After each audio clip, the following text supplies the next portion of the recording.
Okay, hi everyone. So we are ready to read chapter 8 this time. So on her birthday, Holly stood in front of the full length mirror and inspected herself. She had carried out Jerry's orders and had purchased a new outfit. What for, she didn't know. But several times a day, she had to drag herself away from the temptation of opening the envelope for May. There were only 2 days left until she could and the until she could and the anticipation left her no room until she could and the anticipation left her no room to think of anything else. She had settled on wearing an all black outfit to suit her current mood. Black fitted trousers slimmed her legs and were tailored perfectly to sit over her black boots. A black corset that made her look like she had a bigger chest finished the outfit off perfectly. Leo had done a wonderful job on her hair, trying it up and tying it up and allowing strands to fall in loose waves around her shoulders. Holly ran her fingers through her hair and smiled at the memory of her time at the hairdresser's. She had arrived at the salon with her face flushed and out of breath. Oh, I'm so sorry, Leo. I got caught on the phone and didn't realize the time. Don't worry, love. Whenever you make an appointment, I have the staff trained to pencil it in for half an hour later. Colin, he yelled, clicking his fingers in the air. Colin dropped everything and ran. God, are you taking horse tranquilizers or something?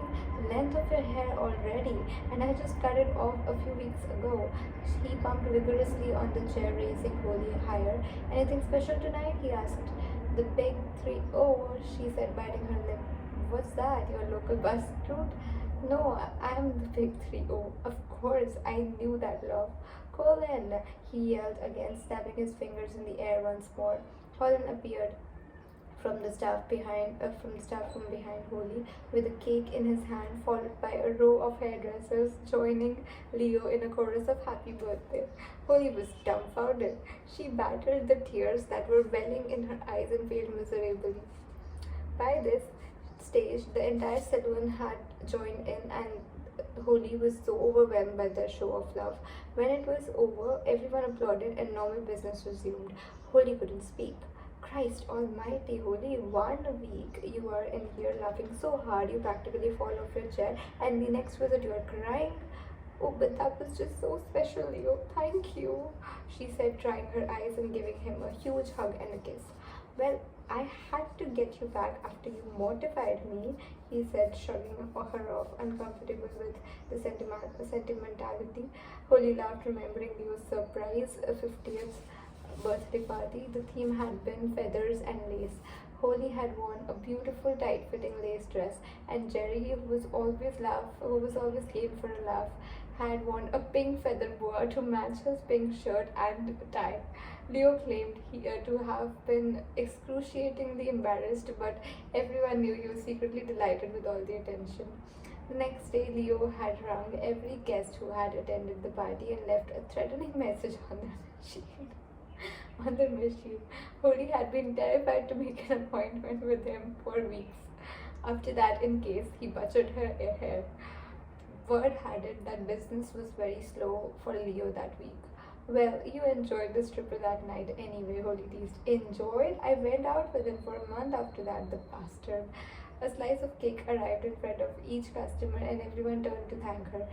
Don't know why they're thanking you, Leo muttered under his breath. I am the one who bloody bought it. Don't worry, Leo. I'll make sure your tip covers the cost.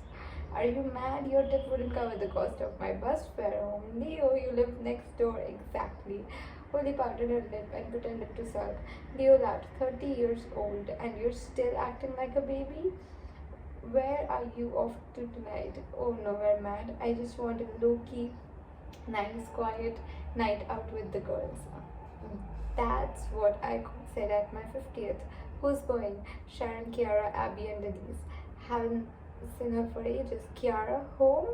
Yeah, her and her pink hair, merciful hour. She'll stay away from me if she knows what's good for her. Right, Mrs. You look fab. You'll be the belle of the ball. Have fun. Holly stopped daydreaming and gazed at her reflection in the mirror. She didn't look 30 or feel 30.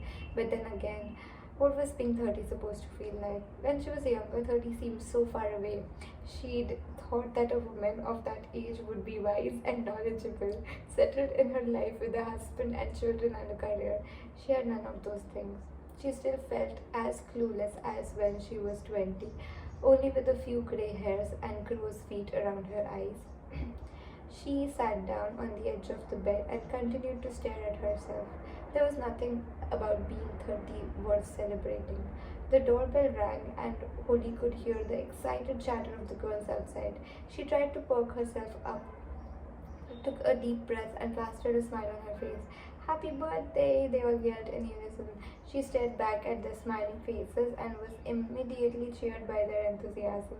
She ushered them into the living room and waved hello to the camera being brandished by Declan.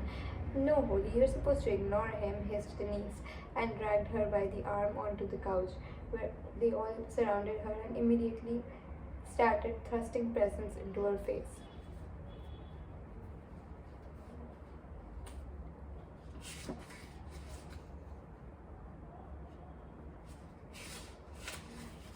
Open mine first, squeaked Kiara, knocking Sharon out of the way so hard that she toppled off the couch. Sharon froze in horror, unsure of how to react, then burst into giggles. Okay, calm down, everyone, said the voice of reason, Abby, struggling to help up a hysterical Sharon. I think we should pop open the bubbly first uh, presses, and then open the presses. Then open the presses. Oh, okay, got it. Okay, but as long as she opens mine first, pouted Kiara. Kiara, I promise to open yours first, Holly spoke as though addressing a child. Abby raced into the kitchen and returned with a tray full of champagne fruits. Anyone for champers, sweetie darlings? The flutes had been a wedding gift, and one of the glasses had Jerry and Holly's name inscribed on it, which Abby had tactfully removed from the set. Okay, Holly, can you do the honors? Abby said, handing her the bottle. Everyone ran for covers and ducked as Holly began to remove the cord. Hey, I'm not that bad, everyone. Yeah, she's an old pro at this by now, said Sharon, appearing from behind the couch with a cushion on her head. The girls all cheered as they heard the pop and crawled out from their hiding places. The sound of heaven, Denise said dramatically, holding her hand up to her heart. Okay, now, open my present, Kiara screamed again. Kiara, they all shouted. After the toast, added Sharon. Everyone held up her glass. Okay, here's to my bestest friend in the whole world, who has had such a difficult year, but throughout all has been the bravest and the strongest person I've ever met. She's an inspiration to us all. Here's to her finding happiness for the next 30 years of her life. To Holy. To Holy, they all chorused.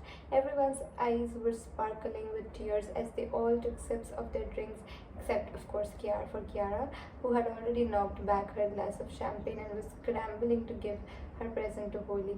Okay, first you have to wear this tiara because you are our princess for the night, and secondly, here's my present from me to you.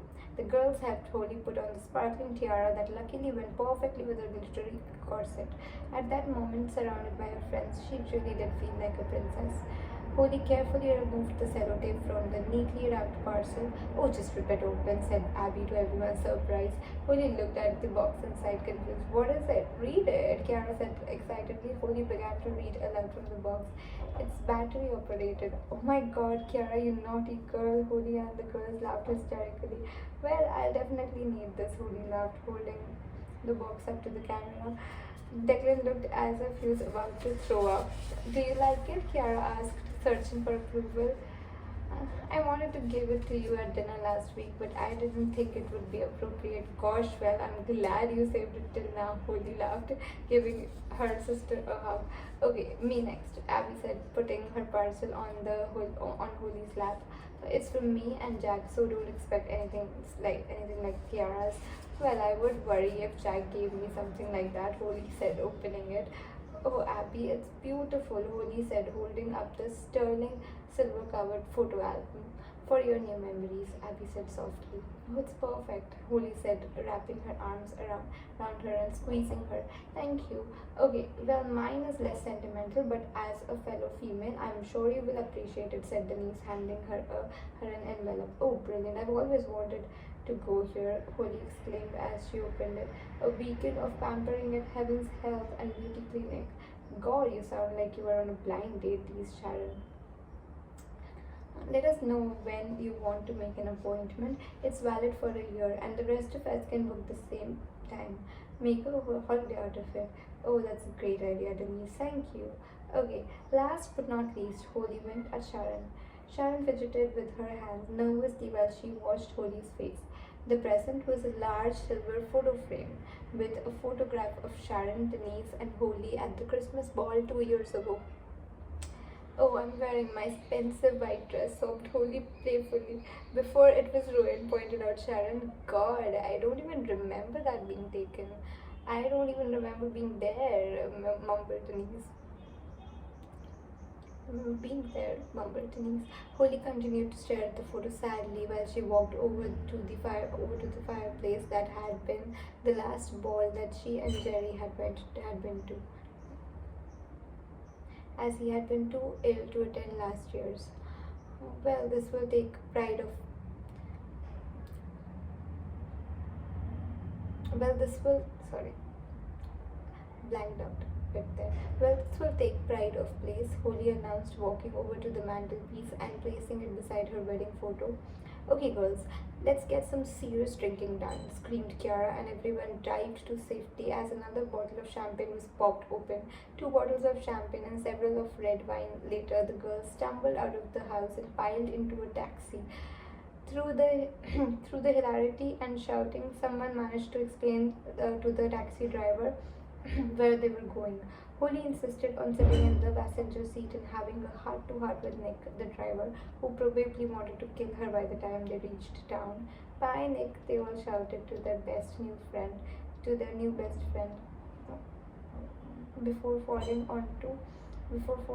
out onto the curb where they watched him drive off at high speed. They had decided while drinking their third bottle of wine to chance their luck at Dublin's most stylish club, Boudoir. The club was reserved for the rich and famous only, and it was a well-known fact that if you weren't either, you then had to have a membership card to be granted access. That Denise walked up to the door, coolly waving her video store membership card in the bouncers' faces. Amazingly, they stopped her. The only famous faces the girls saw overtaking them to enter the club as they fought with the bouncers to get in were some newsreaders from the national TV station, whom Denise smiled at and hilariously kept repeating "Good evening" very seriously to their faces. Unfortunately, after that, Holly remembered no more. Holly awoke with her head pounding.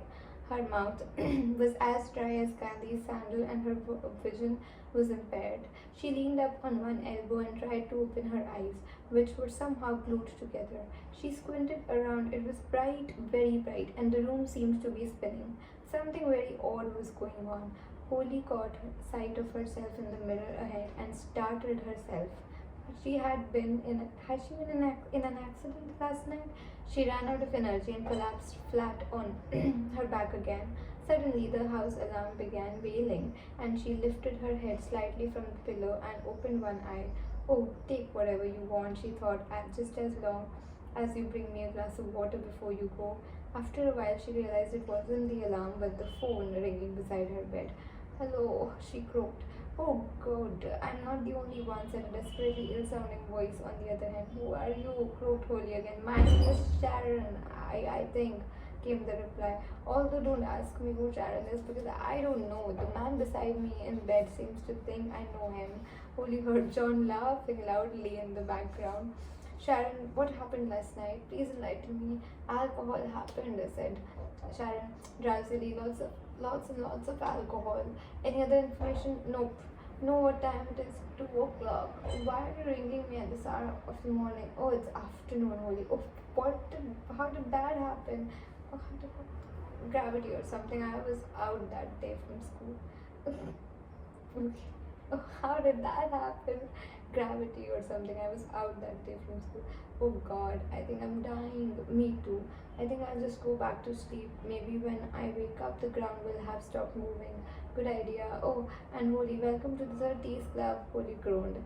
I have not started as I mean to go on. From now on, I will be a sensible, mature 30-year-old woman. Yeah, that's what I said too. Good night. Night. Seconds later, Huli was asleep. She woke at various stages during the day to answer the phone, the conversations all seeming part of her dreams, and she made many trips to the kitchen for water to rehydrate herself. Eventually, at 9 o'clock that night, Holly succumbed to her stomach's screaming demands for food. As usual, there was nothing in the fridge, so she decided to treat herself to a Chinese takeaway. She sat snuggled up on the couch in her pajamas, watching the very best of Saturday night TV while stuffing her face. After the trauma of being without Jerry for her birthday the previous day, the, the previous day, Holly was surprised to notice that she felt very content with herself. It was the first time since Jerry died that she was comfortable with her own company. There was a slight chance she could make it without him. Later that night, Jack called her on her mobile.